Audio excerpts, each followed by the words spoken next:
รองนายกรัฐมนตรีกระทรวงการต่างประเทศเข้าร่วมกองประชุมรัฐมนตรีต่างประเทศอาเซียนและบรรดากองประชุมรัฐมนตรีที่เกี่ยวข้องที่ประเทศฟิลิปปินส์ในวันที่ 7 พฤษภาคม 2026 ที่เซบูประเทศฟิลิปปินส์ฐานทองสวรรค์พรหมวิหารรองนายกรัฐมนตรีกระทรวงการต่างประเทศพร้อมด้วยคณะได้เข้าร่วมกองประชุมรัฐมนตรีต่างประเทศอาเซียน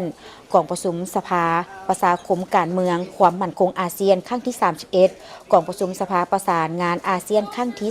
38และกองประชุมร่วมระหว่างรัฐมนตรีต่างประเทศอาเซียนและรัฐมนตรีเศรษฐกิจอาเซียน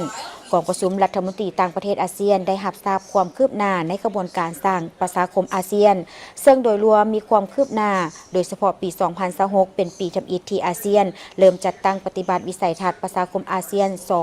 2045 และบรรดาแผนยุทธศาสตร์เพื่อจัดตั้งปฏิบัติวิสัยทัศน์ดังกล่าวกองประชุมยังได้ปรึกษาหารือเกี่ยวกับการเกี่ยมจัดกิจกรรมเพื่อเฉลิมฉลองสนธิสัญญาครบรอบ 50 ปีของสนธิสัญญาไมตรีจิตและการร่วมมือในอาเซียนตะวันออกเฉียงใต้ในปี 2026 นอกนั้นก็ได้ปรึกษาหารือเกี่ยวกับการพัวพันร่วมมือกับผู้ร่วมภายนอกในนี้สาธารณรัฐประชาธิปไตยประชาชนลาวในนามประเทศประสานงานการพัวพันอาเซียนแคนาดาก็ได้รายงานโดยรวมความคืบหน้าการพัวพันร่วมมือระหว่างอาเซียนและแคนาดาโดยเฉพาะความคืบหน้าการเจรจาห่างแผนปฏิบัติงานอาเซียนแคนาดาฉบับใหม่สำหรับปี 2026-2030 กองประชุมสภาประชาคมการเมืองความมั่นคงอาเซียนครั้งที่ 31 ได้รับทราบความคืบหน้าการจัดตั้งปฏิบัติเวียกงานและกิจกรรมของบรรดาคณะการภายใต้เสาข้ามประชาคมการเมืองความมั่นคงอาเซียนเป็นต้นแมนการร่วมมือในเวียกงานการต้านอาชญากรรมข้ามชาติป้องกันประเทศกฎหมายสิ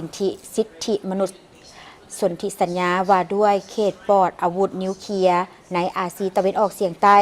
การจัดตั้งปฏิบัติหาข้อตกลงของผู้นำอาเซียนเกี่ยวกับเมียนมาและอื่นๆกองประชุมยังได้รับทราบความคืบหน้าการจัดตั้งปฏิบัติแผนยุทธศาสตร์ประชาคมการเมืองความมั่นคงอาเซียนภายใต้วิสัยทัศน์ประชาคมอาเซียน 2045 ซึ่งได้เริ่มจัดตั้งปฏิบัตินับแต่ต้นปี 2026กองประชุมสภาประสานงานอาเซียนครั้งที่ 38 รับทราบการกะเกี่ยมให้แก่กองประชุมสุดยอดอาเซียนครั้งที่ 48 และบรรดากองประชุมที่เกี่ยวข้องเป็นต้นแมนผ่านแผนการเคลื่อนไหว